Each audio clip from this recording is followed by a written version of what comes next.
Hi friends, welcome to Jose kitchen. நீங்கள் இன்னும் நம்ம ஜோஸ் கிச்சன் சேனலை சப்ஸ்கிரைப் பண்ணலையா? சட்டுன்னு சப்ஸ்கிரைப் பண்ணிவிட்டு லைக் பட்டனை தட்டி விட்டுட்டு வாங்க, வீடியோக்குள்ளார போகலாம். தினமும் பூண்டு சாப்பிட்றதுனால அது என்னென்ன நோய்களுக்கெல்லாம் மருந்தாக பயன்படுது அப்படின்னு தான் இந்த வீடியோவில் பார்க்க போகிறோம். ஸோ வீடியோவை ஸ்கிப் பண்ணாமல் பாருங்கள் ஃப்ரெண்ட்ஸ். பூண்டு அப்படிங்கிறது பல நூற்றாண்டுகளாக சமையலறையில் பயன்படுத்தக்கூடிய ஒரு பொருள் தான். இந்த பூண்டு இருக்குல்ல, இதை ஒரு மூலிகை அப்படின்னு கூட சொல்லலாம். இதில் பாக்டீரியா எதிர்ப்பு மற்றும் கிருமி நாசினி தன்மை இருக்கிறதுனால நோய் தீர்க்கும் மருத்துவ குணங்களாக கருதப்படுது. இந்த பூண்டு சாப்பிட்றதுனால ஏற்படக்கூடிய ஆரோக்கிய நன்மைகள் என்னன்னு சட்டுன்னு பார்த்துட்டு வந்துடலாம் வாங்க. சளி இருமல் தொல்லையிலிருந்து விடுபட செய்வதில் பூண்டு எப்படி பயன்படுது அப்படின்னு பார்க்கலாம். பூண்டு இருக்குல்ல, அதை தோலை நீக்கிட்டு தட்டி பச்சையாக நீங்கள் சாப்பிட்டீங்க அப்படின்னா இருமல் சளி இதெல்லாம் தடுக்கக்கூடிய ஆற்றல் பூண்டுக்கு இருக்குது.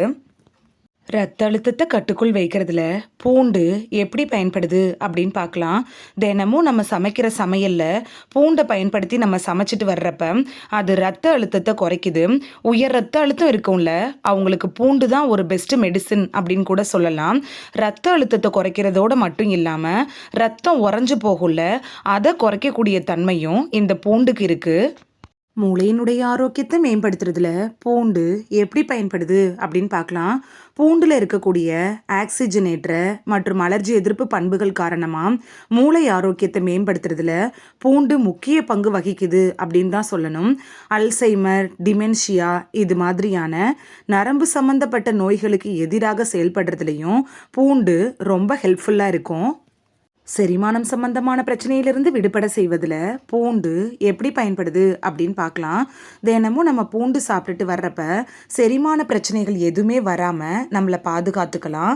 குடலுக்கு நன்மை பயக்கக்கூடியதாக இருக்கிறதோட மட்டும் இல்லாமல் வயிறில் ஏற்படுள்ள அந்த வீக்கம் உப்பு சத்தை குறைக்கிறதுலையும் பூண்டு நமக்கு ரொம்ப யூஸ்ஃபுல்லாக இருக்கும். பூண்டை நம்ம சமையலில் சேர்த்து சமைச்சு சாப்பிட்டுட்டு வர்றப்ப குடலில் இருக்குள்ள அந்த புழுக்களை வெளியேற்ற உதவுது.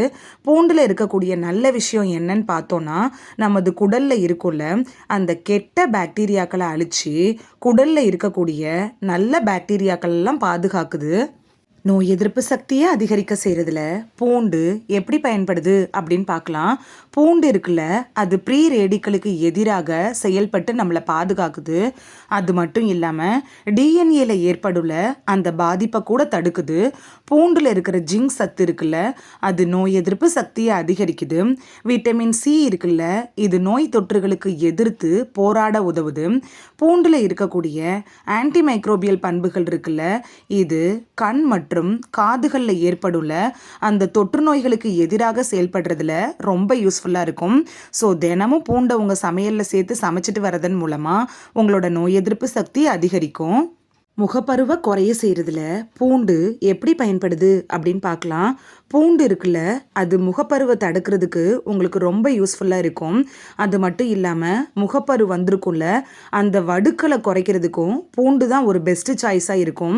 குளிர்காலத்தில் வரும்ல அந்த புண்கள், தடிப்பு, சொறி, சரங்கு, கொப்புளம் இது எல்லாமே பூண்டை நச்சு சாறு எடுத்து அதை நம்ம யூஸ் பண்ணிட்டு வர்றப்ப சரியாயிரும். நமக்கு நல்ல பலனும் கொடுக்கும். சூரியன்லேருந்து வரக்கூடிய புற ஊதா கதிர்கள் இருக்குல்ல, அது டைரெக்டாக நம்ம ஸ்கின்ல படுறப்ப தான் நமக்கு முகப்பரு இது மாதிரியான பிரச்சனைகள்லாம் வருது. பூண்டு நம்ம சமையலில் சமைச்சு யூஸ் பண்ணிட்டு வர்றப்ப புற ஊதா கதிர்கள்லேருந்து நம்மளை பாதுகாக்குது. அது மட்டும் இல்லாமல் சின்ன வயசுலேயே வயசான போல தோற்றம் வரும்ல, அதுலேருந்து உங்களை பாதுகாத்துக்கணும் அப்படின்னு நினச்சிங்கனாலும், என்றும் இளமையோடு இருக்கணும் அப்படின்னு நினச்சிங்கனாலும் தினமும் சமையலில் பூண்டை நீங்கள் பயன்படுத்துறது தான் உங்களுக்கு பெஸ்ட்டு சாய்ஸாக இருக்கும். புற்றுநோயிலிருந்து விடுபட செய்வதிலையும் வயிற்று புண்களை ஆற்றுவதிலையும் பூண்டு எப்படி பயன்படுது அப்படின்னு பார்க்கலாம். பூண்டில் அதிக அளவிலான ஆன்டி ஆக்சிடென்ட்டுகள் இருக்கிறதுனால நுரையீரல், ப்ராஸ்டேட், சிறுநீர்ப்பை, வயிறு, கல்லீரல், பெருங்குடல் இந்த பகுதிகளெல்லாம் ஏற்படுள்ள அந்த புற்றுநோயிலிருந்து உடலை பாதுகாக்குது. பூண்டில் பாக்டீரியா எதிர்ப்பு பண்புகள் இருக்குது. இது குடலில் இருந்து தொற்று இருக்கும்ல, அதெல்லாம் நீக்கிறதுனால வயிற்று புண்களை தடுக்கிறதுக்கும் ரொம்ப யூஸ்ஃபுல்லாக இருக்கும். ஸோ டெய்லி நீங்கள் சமையலில் பூண்டு சேர்த்துக்கிறதன் மூலமாக புற்றுநோய் வர்றதுக்கு முன்னாடியே தடுக்க முடியும். பூண்டில் என்னென்ன சத்துக்கள் இருக்குன்னு சட்டுன்னு பார்த்துட்டு வந்துடலாம் வாங்க. பூண்டில் அல்லிசின் அப்படிங்கிற சத்து இருக்குது. இதுதான் மருத்துவ பண்பு வாய்ந்ததாக பூண்டு இருக்கிறதுக்கு முக்கிய காரணமாக இருக்குது. அது மட்டும் இல்லாமல் பூண்டில் பாஸ்பரஸ், துத்தநாகம், பொட்டாசியம், மெக்னீஷியம் இது மாதிரியான தாதுக்கள்லாம் நிறைய இருக்குது. Vitamin C, vitamin K, folate, niacin, thiamine இது மாதிரியான சத்துக்களும் பூண்டில் ஏராளமாக இருக்குது. இந்த வீடியோவில் தினமும் பூண்டு சாப்பிட்றதுனால நமக்கு ஏற்படக்கூடிய ஆரோக்கிய நன்மைகள் என்ன அப்படிங்கிறதையும் பூண்டு என்னென்ன நோய்களுக்கெல்லாம் மருந்தாக பயன்படுது அப்படின்னு தான் பார்த்தோம். இந்த வீடியோ உங்களுக்கு பிடிச்சிருந்துச்சுன்னா லைக் பட்டனை தட்டி விடுங்க. சப்ஸ்கிரைப் பண்ணுற ஃப்ரெண்ட்ஸும் மறக்காமல் லைக் பட்டனை தட்டி விடுங்க. இந்த வீடியோ உங்கள் ஃப்ரெண்ட்ஸுக்கு பயன்படணும் அப்படின்னு நினச்சிங்கன்னா ஷேர் பண்ணி விடுங்க. நிறைய பேர் சப்ஸ்கிரைப் பண்ணாமல் பார்க்குறீங்க ஃப்ரெண்ட்ஸ். நீங்களும் சப்ஸ்கிரைப் பண்ணிவிட்டு பார்த்தா நமக்கு பவர் கிடைக்கும். நீங்கள் சப்ஸ்கிரைப் பண்ணிவிட்டு பார்க்குறது இது போன்ற வீடியோக்கள் தொடர்ந்து போடுறதுக்கு எங்களை மோட்டிவேட் செய்கிற விதமாக அமையும் ஃப்ரெண்ட்ஸ். சப்ஸ்கிரைப் பண்ணுறதோட மட்டும் இல்லாமல் பக்கத்தில் இருக்க பெல் ஐக்கானை கிளிக் பண்ணி ஆளுங்கிற ஆப்ஷனை கிளிக் பண்ணி வச்சிட்டிங்கன்னா நாங்கள் வீடியோ போட்ட உடனே நோட்டிஃபிகேஷன் உங்கள் செல்ஃபோனை வந்தடையும். தேங்க்யூ, பாய்.